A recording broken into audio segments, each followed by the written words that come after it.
Welcome to another campground tour. Today, I'm going to be showing you all around Myrtle Beach State Park.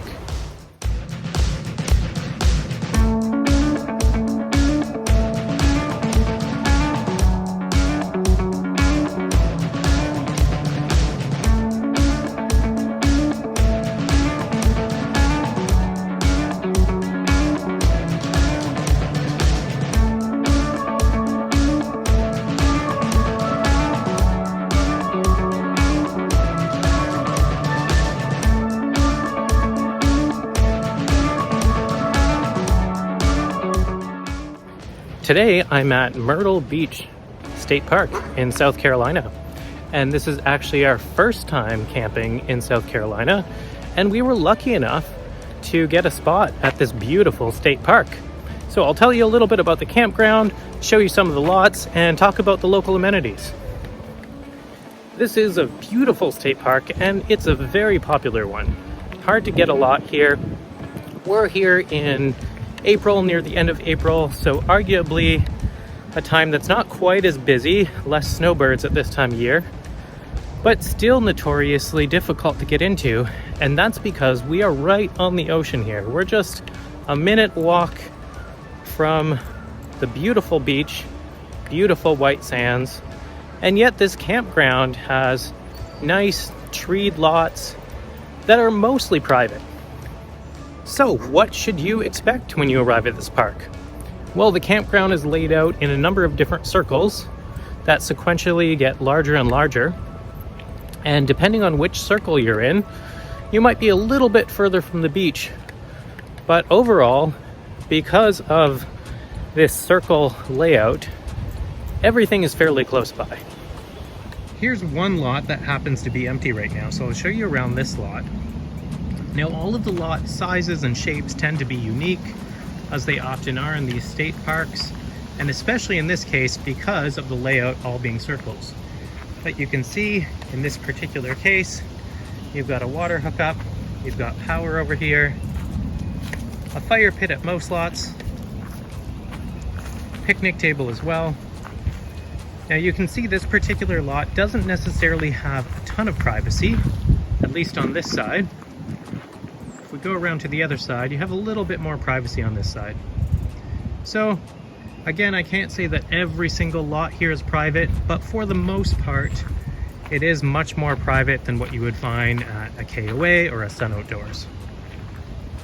There's a mix of services at the lots here. All of the lots do have water and power, but only some have sewer. And the lots with sewer don't seem to be strategically placed in one single circle.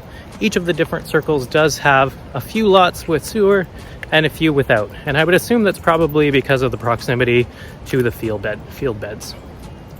Of course, there's no cable TV in this park. It's a state park. However, surprisingly, there is Wi-Fi throughout the park. Now, they do advertise that there's Wi-Fi at all of the lots. And despite all of the trees that you see around me, generally, I feel like that's a true statement. Now, the Wi-Fi can be slow, especially in the evenings when there's a lot of campers probably streaming or scrolling social media. But in general, we've been able to do most of the basics with the Wi-Fi here, including uploading some of these videos. So that was pretty impressive for a state park. Give you a bit of a sense here for some of the tenting lots. These are fairly small. This is lot 23. Here is another example of a campsite. This one is an example of a more private campsite. You've got more vegetation on either side of you. Still lots of room to park your trailer. You've got water, you've got power.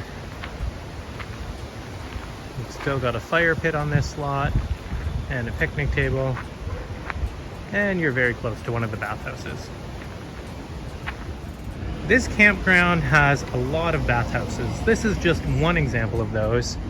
And they're fairly evenly spread throughout the entire park. So no matter where your campsite is, you're gonna be close to one of the bathhouses. I've checked out a few of the bathhouses while I was here. And I have to say, all of them have been very clean. So nice bathhouses, fairly modern facilities, seem to be cleaned on a daily basis. So I was very impressed with that as well. This park does have a nature center, and it's open Tuesdays to Sundays, 11:30 to 4:30. So some great little exhibits in there and activities for the kids. Here's a look at some of the programs that were on while we were here. You will find these signs located throughout the park. And the warning is that there are venomous copperhead snakes that you might come across. So the recommendations are wear closed-toed shoes, especially when you're walking through the trails, and have a flashlight with you at night to try to avoid these snakes.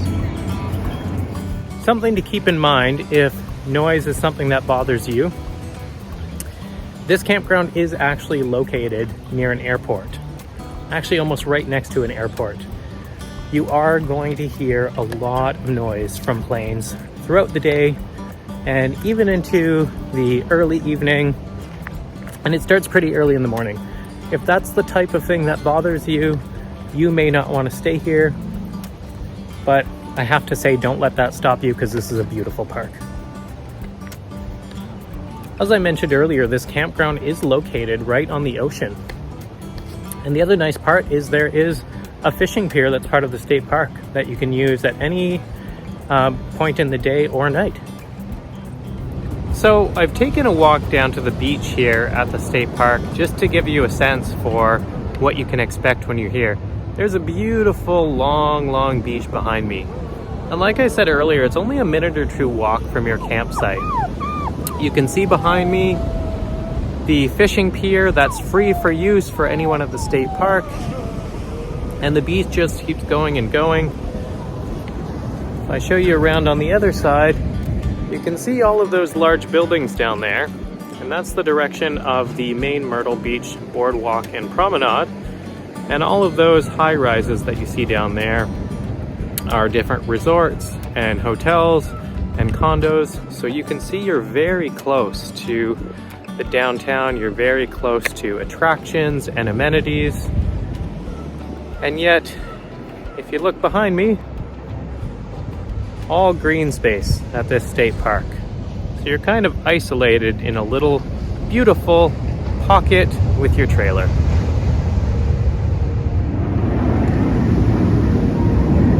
Here's another look at some of the campsites. Right now, we look in this direction, we're looking at Circle 1. And back here, we're looking at Circle 2. The further you get back in the circles, so once you get back to Circle 3, 4, and 5, they're a little bit more private, a little bit more isolated. These two front circles are the ones where you're gonna find. And I'm sure you probably heard that. That is the sound of the planes landing and taking off from this local airport. So it can be a little bit noisy. But as I was saying, Circle 1, Circle 2, campsites that are part of these circles are going to feel a little bit less private. You're going to have a few less trees around your campsite. But it also means that you are closer to the main laundry facility and to the office, which are over there. Here's just a bit more of a look at Circle 1 and some of the lots that you can expect. There's every different range and size of rig here. Everything from large motorhomes to very small, tiny trailers, and even tents. Give you a look at the laundry facility next. There's actually two laundry facilities located in the park, and they both have a large number of washers and dryers with a nice big folding table in the middle, $2 to wash and $2 to dry. All right, interesting way of checking into this campground. When you first drive into the campground, there's going to be a gate with some booths where you have to pass, and you'll have to tell the people working at those booths that you're here for the camping. You're not going to register there. which is what probably most of you are used to doing at a state park. You're actually going to drive down to the campground, they'll give you directions, and then you're going to arrive at this little gazebo. You can see from the sign on the gazebo, it says host station. So there's probably times of year that this is where you're going to check in. They have a desk inside. Looks like that's what they would typically use to check in. And right behind me is where you would have your RV parked. And they have quite a large space to park RVs because it does get very busy at check-in time here.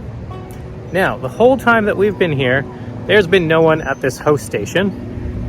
And instead, people have been parking here and they've been walking down the hill to the campground store, which I'll show you behind me. It's right at the bottom of that hill, right next to that white cabin. They go in there and that's where they check in. You walk back up here, you get into your vehicle, and then you go to your lot. You will get all of these instructions though, right at the front gate when you first drive into the park. So something that Hudson really likes about this campground, you can see it from this sign, pets are actually allowed on the beach at certain times of day. So that makes Hudson really happy. We don't need to go to a special dog beach in order for Hudson to get to enjoy the ocean as well. Here is a look at our lot to give you some perspective on size.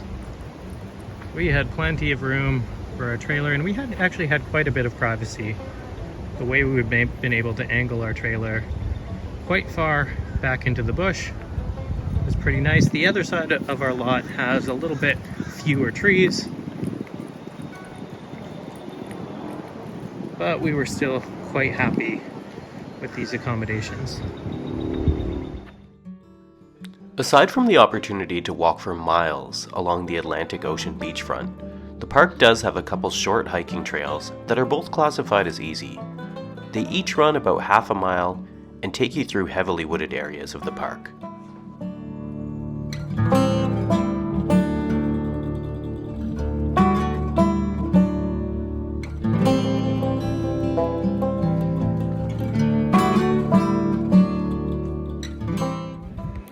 So here's my overall thoughts on the park. In terms of price that you're paying, we paid on average $60 a night. This was near the end of April. Quite expensive for a state park. Now that being said, you have to consider what you'd be paying for the parks surrounding this area, KOAs, Sun Outdoors, other private parks. You'd probably be paying about double that. The state park does offer quite a few amenities at this campground, especially for a state park. Consider the fact that you have Wi-Fi in the park. You don't often have that at a state park. Many of the lots are fully serviced. However, the $60 I talked about earlier was for a lot that just had power and water, no sewer. You are very close to the amenities and attractions in Myrtle Beach, and that's probably one of the reasons that you're paying a higher price for this park. Overall, the lots are fairly private, fairly spacious. That part is really nice.